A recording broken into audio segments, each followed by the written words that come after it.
I would highly recommend them if you want the Jordan 4 infrared. Yo guys, what is going on? It is your boy wauce, and I'm back with another review. Today we're going to be going over Hyperoad's Jordan 4 infrared. This is a pretty easy shoe to go over, so let's get right into the details. Let's go ahead and unbox the shoe.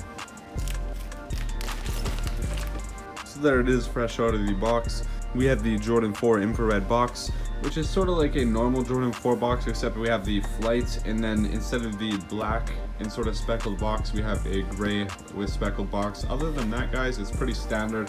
We've got all the normal stuff on the bottom there. So one thing that we don't have on the label is the flappy price tag. I do notice on the retails though that they did rip this off. I think that's because they changed the price. So due to inflation, you know, prices have went up. Every 3 years it seems to go up $10 for Jordans. So anyways, we got the Air Jordan 4 Retro Dark Gray Infrared 23 Black. Let's go ahead and get right into the box, guys. So on the inside we have some red. And here's a first look at the shoe. We'll quickly go over this one and then we'll get the other one out and set the box aside and go over the details in depth.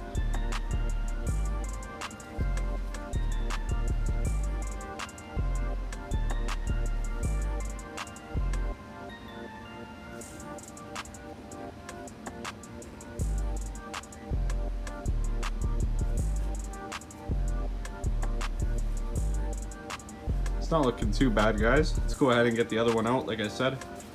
And really quickly, there is the Nike quality control sticker, so that is pretty dope.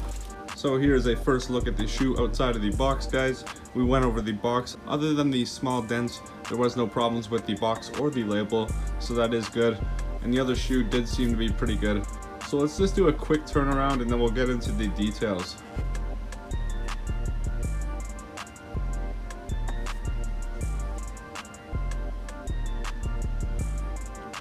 Alright, so starting off with the side cage, you can see that it's parallel with the lace wing, so that is dope and that is awesome.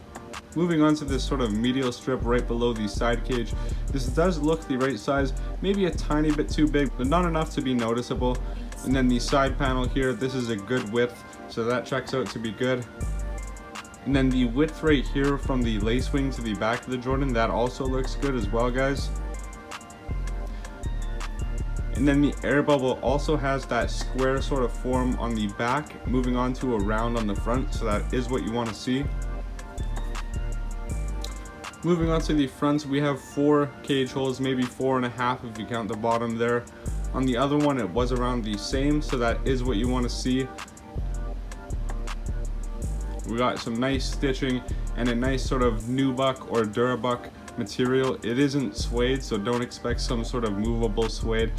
Please know your differences, guys, too, because you know that can create some confusion. Anyways, moving on to the other side, we have the side cage looking good. It's parallel with the lace wing, so that is good. And then the air bubble is also looking good here, guys. So both sides and the front look good.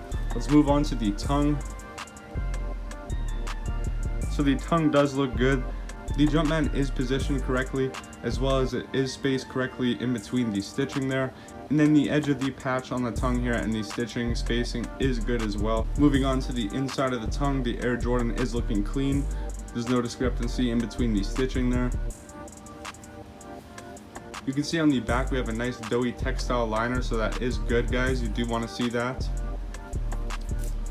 And then finally onto the back, guys.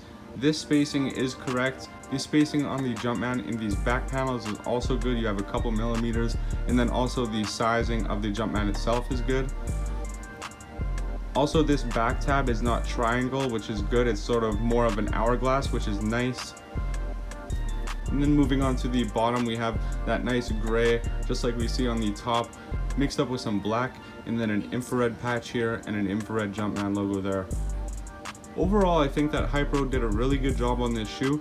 I would highly recommend them if you want the Jordan 4 infrared. You will save about $150 to $200 on this shoe if you shop with Hyperoad, and you can also get a couple extra dollars off if you mention my name, so please do that. What do you guys think about Hyperoad's job on the Jordan 4 infrared?